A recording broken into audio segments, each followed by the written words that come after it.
एक व्यक्ति को अपने बचपन से ही ध्यान में बहुत उत्सुकता थी। वह बार बार ध्यान के बारे में सोचता रहता, जबकि उसे ध्यान का कोई पता नहीं। वह अभी बहुत छोटा बच्चा है, लेकिन ध्यान की तरफ उत्सुकता है। आंख बंद करके बैठना चाहता है। मगर माँ बाप चाहते थे कि वह पढ़ाई लिखाई करके एक बड़ा नामी डॉक्टर बने। उन्होंने बच्चे को अच्छी शिक्षा दी और डॉक्टरी की पढ़ाई के लिए उसे अमेरिका भेज दिया। बच्चे ने एक दिन डॉक्टरी की पढ़ाई पूरी कर ली और वह अपने देश वापस लौट आया। माँ बाप से मिला। माँ बाप बहुत खुश थे और जब उसने कहा कि उसको अमेरिका में ही एक अच्छे हॉस्पिटल से ऑफर आ गई है और अब वह अमेरिका में ही रहकर काम भी करेगा और आगे अपनी रिसर्च भी कर सकेगा, तो माँ बाप को और भी ज़्यादा खुशी हुई।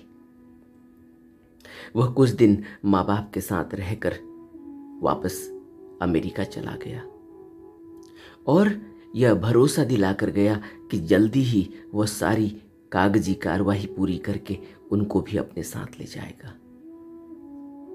वह मन लगाकर काम करने लगा और धीरे धीरे वह एक अच्छे डॉक्टरों की गिनती में गिना जाने लगा। मगर उसकी बचपन में ध्यान करने की इच्छा और बलवती होने लगी। अब उसे जब भी अकेले में वक्त मिलता वो ध्यान करने लगता, लेकिन उसे ध्यान कैसे करते हैं इसका कुछ पता नहीं। उसके पास कोई विधि नहीं, उसके पास कोई तकनीक नहीं। वह करने की कोशिश करता। जब भी उसे ड्यूटी से टाइम मिलता, कमरे में एकांत में बैठता और यही आदत धीरे धीरे उसको और भी ज्यादा ध्यान के लिए प्रेरित करने लगी। एक दिन वह छुट्टी का दिन था। अकेले ही गाड़ी लेकर एक लंबी यात्रा पर निकल गया। लगभग 250 माइल्स उसने पार कर लिए और शहर के बाहर एकांत में जंगल में पहुंचकर उसने अचानक गाड़ी रोकी। उसको बड़ी सुख देने वाली शांति महसूस हुई। तभी उसने एक कोयल की आवाज सुनी और वह उसे ध्यान से देखने लगा।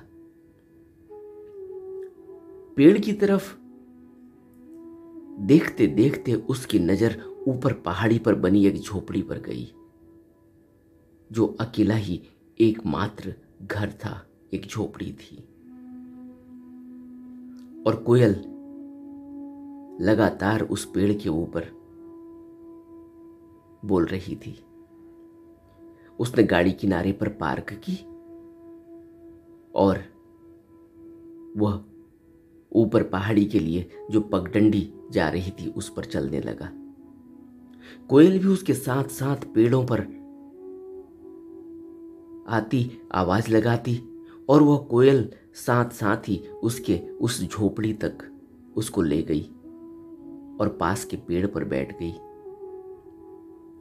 उसने झोपड़ी के पास जाकर आवाज लगाई कि कोई है, तो अंदर से एक बौद्ध भिक्षु निकल कर आए। उसने उनको बंदामी की। उस भिक्षु ने उस डॉक्टर को अंदर बैठाया। वह ध्यान के बारे में बहुत इच्छुक था, बहुत उत्सुक था। उसने अपने सवाल पूछने शुरू कर दिए। गुरु ने कहा कि वह अगर चाहे तो यहां रहकर ध्यान कर सकता है। उसने कहा कि वह जल्दी ही अपनी जॉब से छुट्टी लेकर आएगा और उसने विदा ली और वापस चला गया। अगले दिन से वह अपने काम पर चला गया, मगर अब उसे वह कोयल की आवाज, वह शांति और झोपड़ी में बैठे भिक्षु की यादें उसके अंदर घूमने लगी। उस बौद्ध गुरु का चेहरा बार बार उसके सामने आने लगा। वह एकांत में प्रफुल्लित रहने लगा उसके अंदर उमंग बढ़ने लगी और ऐसा रोज रोज होने लगा। जब भी वो काम से घर लौटता तो कोशिश करता कि ध्यान करे, मगर वह कोयल की कूक और वह बौद्ध गुरु का स्वरूप उसके ध्यान में आने लगता। और कई बार तो उसे यह लगता कि यह कोयल उसके घर के आगे ही किसी पेड़ पर बैठी है और आवाज लगा रही है।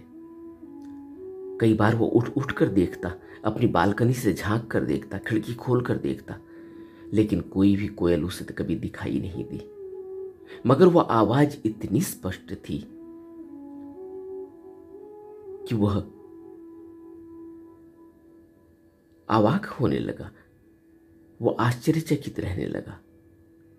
और एक दिन उसने प्रण कर लिया कि वो छुट्टी मिले या न मिले, वो भिक्षु के, वह उस बौद्ध गुरु के आश्रम में चला जाएगा। और तभी उसने छुट्टी के लिए अप्लाई किया, लेकिन उसे 1 महीने की छुट्टी मिल गई। वो घर आया, उसने अपना सामान पैक किया और वह जंगल की ओर निकल गया। वह जब वहां पहुंचा तो कोयल ने फिर से आवाज लगाना शुरू कर दिया। रोड से पहाड़ी तक पैदल चलकर जब वो आ रहा था तो कोयल भी उसके साथ साथ पेड़ से पेड़ कूक लगाती हुई भिक्षु के झोपड़ी तक पहुंच गई। भिक्षु को उसने अभिवादन किया और वो ध्यान सीखने के लिए झोपड़ी में चला गया। भिक्षु जो कि एक जैन गुरु थे, उनके पास जो भी शिष्य बनने की लगन रखता था, पात्रता रखता था, उसको वह कोयल के माध्यम से अपने तक बुलाते थे, नहीं तो उन तक कोई पहुंच नहीं पाता था। उस डॉक्टर ने गुरु से पूछा कि मेरे अंदर बचपन से ध्यान के प्रति निष्ठा थी, मगर मेरी घर में किसी ने नहीं सुनी और मेरा इतना वक्त व्यर्थ में चला गया। तब गुरु ने कहा कि अगर तुम्हें डॉक्टरी की पढ़ाई के लिए यहां नहीं भेजा होता, अगर माँ बाप तुम्हें डॉक्टर नहीं बनाना चाहते, तो तुम यहां तक मेरे पास तक कैसे पहुंचते? और यह तुम्हारी पूर्व इच्छा ही थी कि तुम ध्यान करना चाहते थे, लेकिन कौन तुम्हें ध्यान में सहारा बनता?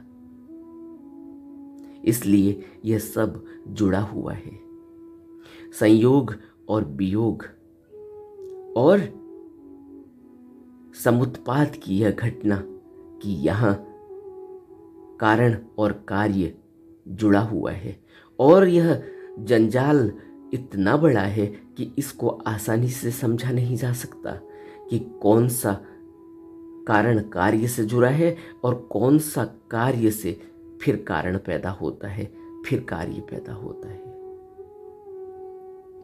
इस संसार में जो जो भी इच्छा मनुष्य करता है वह उसकी पूरी हो जाती है, क्योंकि यह अस्तित्व देने के लिए आतुर है। लेकिन हर इच्छा का हिसाब देना होगा। हर क्रिया के बदले प्रतिक्रिया होगी, फिर प्रतिक्रिया से फिर क्रिया होगी, और जिस दिन क्रिया के बदले प्रतिक्रिया जब तक होती रहेगी तब तक कोई भी मुक्त नहीं हो सकता। यह सिद्धांत ऐसे ही चलता रहेगा, और जिस दिन भी कोई ध्यान को, समाधि को उपलब्ध होता है, उसी दिन क्रिया के बदले प्रतिक्रिया होना समाप्त हो जाती है। क्योंकि फिर जिन संस्कारों से, जिन कारणों से कार्य का प्रतिपादन होता है और जिस कार्य से कारण पैदा होता है, वह होना बंद हो जाता है। मनुष्य का मन रुक जाता है, उसके अंदर विचारों की कोई छटपटाहट नहीं होती, उसके विचार उसको कर्म तक नहीं ले जाते, और उसी दिन क्रिया के बदले प्रतिक्रिया होना बंद हो जाता है। फिर वो करता है जो अस्तित्व करता है, मगर कोई प्रतिक्रिया नहीं करता। और यह कुदरत सब दे रही है, इसका लेने का कोई मन नहीं, इसकी लेने की कोई अपेक्षा नहीं। इसी तरह समाधिस्थ व्यक्ति भी देता है, लेता नहीं, और स्वतः ही देता है, बेवजह देता है। और वो क्या देता है? जैसे कुदरत दे रही है। सूरज उगता है, सबके लिए उगता है।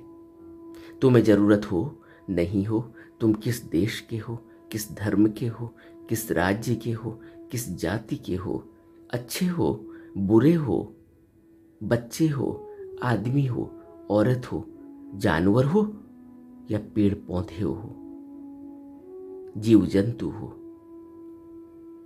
कोई भी हो, उससे कोई लेना देना नहीं। उसने सभी को वह जीवन ऊर्जा पहुंचानी है। इसी तरह जब मनुष्य ध्यान में ऐसा ही हो जाएगा, वह कुदरत के साथ लयबद्ध हो जाएगा। उसको वह धुरी मिल जाएगी जिस पर यह कुदरत चल रही है। और यह लयबद्धता तक पहुंचना ही ध्यान करना है, और इस लयबद्धता तक पहुंचने के लिए ही ध्यान की आवश्यकता है।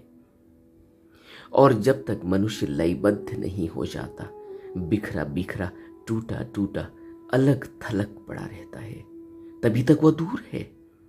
और तभी तक उसके विचार उसे क्रिया के बदले प्रतिक्रिया और इस प्रतित्व समुत्पाद में फंसा कर रखता है, और उसे बार बार इस जन्म मरण के दुख में आना होगा, इस भवलोक में आना होगा। यह कुदरत का नियम है। और तुम भाग्यशाली हो डॉक्टर कि तुम बचपन से ही ध्यान करना चाहते हो, यानी इस कुदरत के साथ जुड़ना चाहते हो। इसी वजह से कुदरत ने तुम्हें यहां तक पहुंचाने के लिए तुम्हारे लिए डॉक्टरी का एक रास्ता बनाया, ताकि तुम मुझ तक पहुंच सको।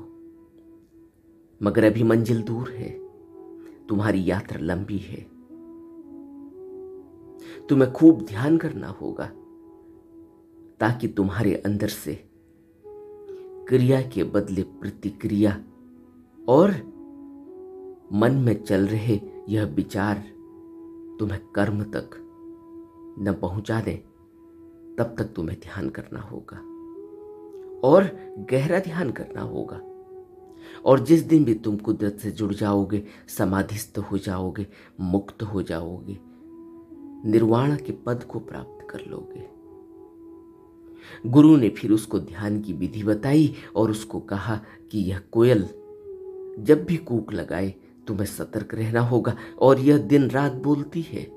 जिस दिन भी तुम इसे सुनने में माहिर हो जाओगे, उसी दिन मुझे पता चल जाएगा, और तुम्हें फिर क्रिया के बदले प्रतिक्रिया, तुम्हें इस प्रतित्व समुत्पाद में कर्म और कारण, कारण और कर्म के सिद्धांत से तुम बाहर निकल जाओगे।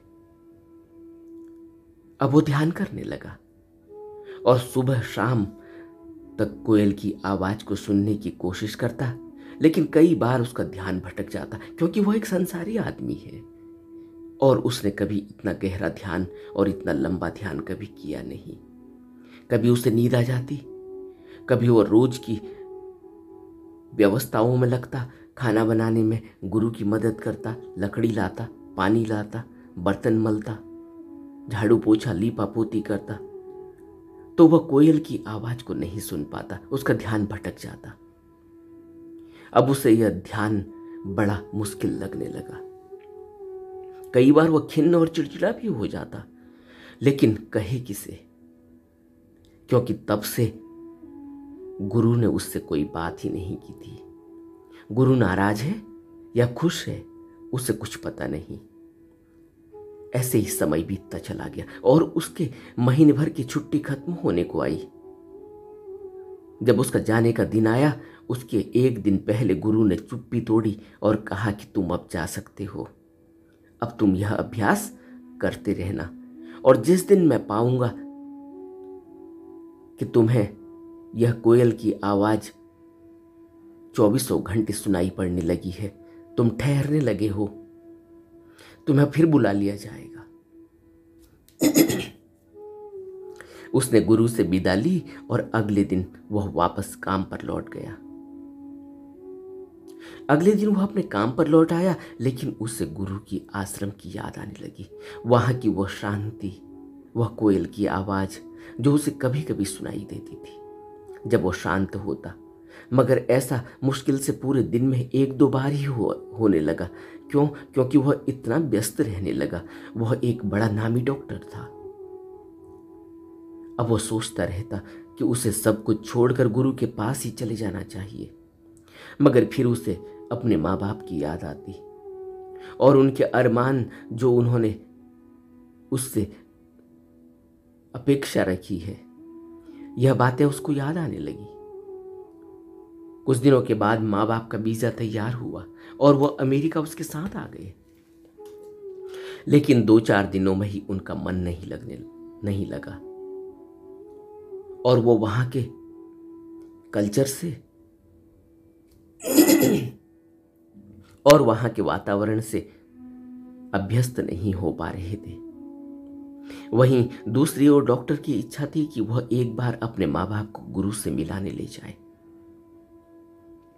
एक दिन उसने माँ बाप को तैयार कर गुरु के पास चलने का मन बना लिया। छुट्टी का दिन था। वह गुरु के आश्रम में पहुंचे और जैसे ही वह नीचे हाईवे में उसने गाड़ी रोकी, कुछ उसे अच्छा नहीं लगा। क्यों? क्योंकि कोयल की आवाज, जिस पेड़ पर बैठकर वह उसका अभिवादन करती थी, उसका स्वागत करती थी, आज वहां कोयल नहीं थी। लेकिन उसके बावजूद भी वह आश्रम तक, उस पगडंडी से होते हुए आश्रम तक पहुंचा। माँ बाप साथ में हैं, लेकिन वहां गुरु नहीं मिले। एक पत्र चिपका हुआ मिला झोपड़ी के गेट पर, जिस पर लिखा था कि गुरु अभी भारत भ्रमण पर जा रहे हैं और 6 महीने के बाद लौटेंगे। और वो कोयल भी कहीं नहीं थी। उसे बड़ी हैरानी हुई कि वह 1 महीने रह कर गया था और कोयल दिन रात यहां बोलती थी। क्या गुरु कोयल को भी साथ ले गए होंगे? वो वापस लौट गए और कुछ दिनों रहने के बाद उसके माँ बाप भी भारत वापस आ गए। अब वह गुरु की याद में तड़पने लगा और ध्यान करता, मगर उसका मन नहीं लगता। उसकी छटपटाहट बढ़ने लगी और जिस दिन से वह गुरु के आश्रम में अपने माँ बाप को लेकर गया था और कोयल की आवाज सुनाई नहीं दी थी, तब से उसे कोयल की आवाज सुनाई देनी भी बंद हो गई। उससे पहले उसे कोयल की आवाज दिन में 1-2 बार तो जब भी वो शांत होता सुनाई पड़ती थी, लेकिन फिर कोयल की आवाज सुनाई देनी भी बंद हो गई। वो बहुत मायूस हो गया और एकांत में अब उसका मन भी नहीं लगने लगा और काम में भी मन नहीं लगने लगा। वो अपने हॉस्पिटल जाता, लेकिन बड़ा मायूस रहने लगा। 6 महीने पूरे हुए। एक दिन रात में उसको सपना आया कि गुरु आ गए हैं। वह अगले ही दिन पहुंच गया। वाकई गुरु आ चुके थे। गुरु ने उससे कहा कि गुरु के लिए जितनी तड़प तुम्हारे अंदर पैदा हुई, इससे कहीं ज्यादा तड़प चाहिए, क्योंकि कोई भी चीज अगर आसानी से मिल जाए तो उसकी मूल्यता का पता नहीं चलता, और तुम्हें अब तक बहुत आसानी से मिला था।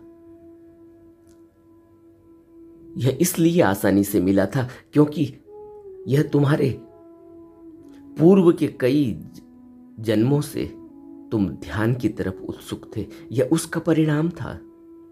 लेकिन तुम्हें गुरु की महत्ता और गुरु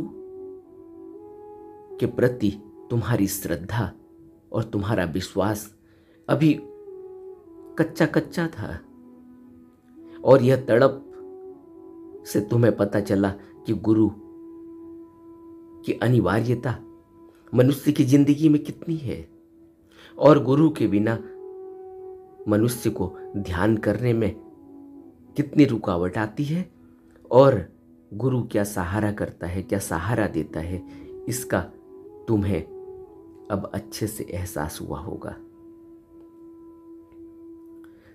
तब उसने कहा कि उसके माँ बाप अमेरिका आए थे, लेकिन आपसे मिलने का सौभाग्य नहीं हुआ। मैं उनको यहाँ लेकर आया, लेकिन आप तो नहीं थे, लेकिन कोयल भी यहाँ नहीं थी।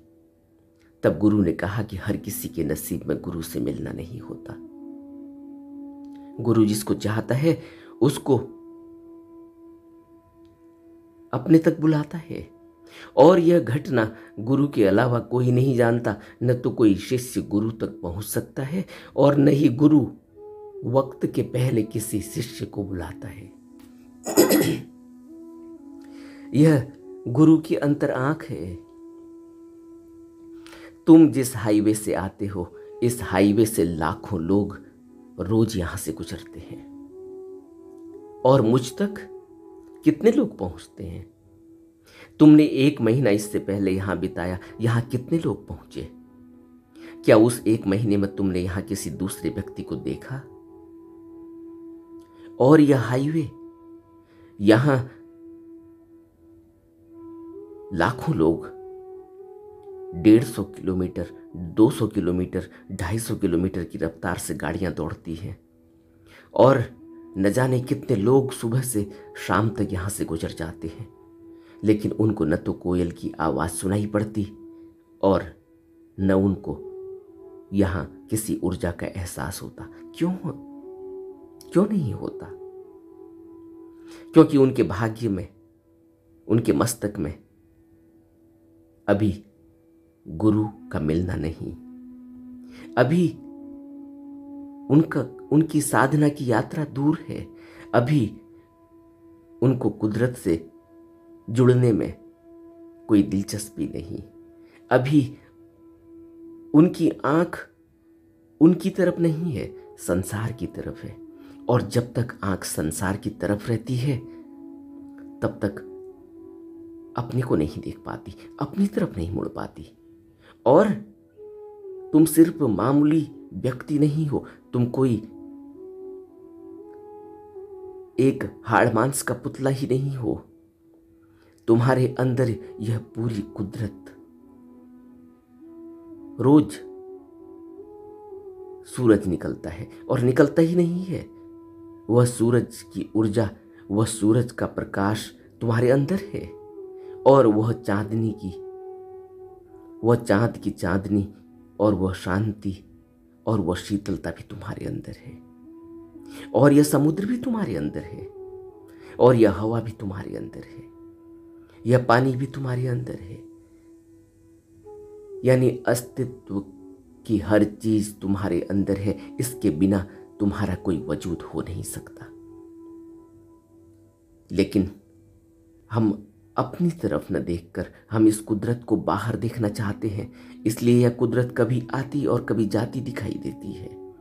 यह कुदरत कभी आती और जाती नहीं। ऐसा नहीं कि चंद्रमा 15 दिन निकलता है और 15 दिन में ढक जाता है। ऐसा नहीं कि सूरज सुबह से शाम तक निकलता है और शाम को छिप जाता है। लेकिन हमें ऐसा ही दिखाई देता है। हम इस जीवन को नहीं समझ सकते, तब तक नहीं समझ सकते जब तक हम इस कुदरत से जुड़ नहीं सकते। और कुदरत से जुड़ने का एकमात्र तरीका है कि अपने अंदर इतनी लालसा ध्यान के प्रति हो, अपने अंदर इतनी लालसा और इतना जुड़ाव और इतनी ललक हो कि हम अपने को देखने में हमारी रुचि हो। जब तक सेल्फ रियलाइजेशन नहीं होगा, तब तक उस कुदरत को हम नहीं महसूस कर पाएंगे। और जिस दिन भी सेल्फ रियलाइजेशन हो गया, यानी जिस दिन भी उस कुदरत को हमने अपने में देख लिया, सेल्फ में देख लिया, उसी दिन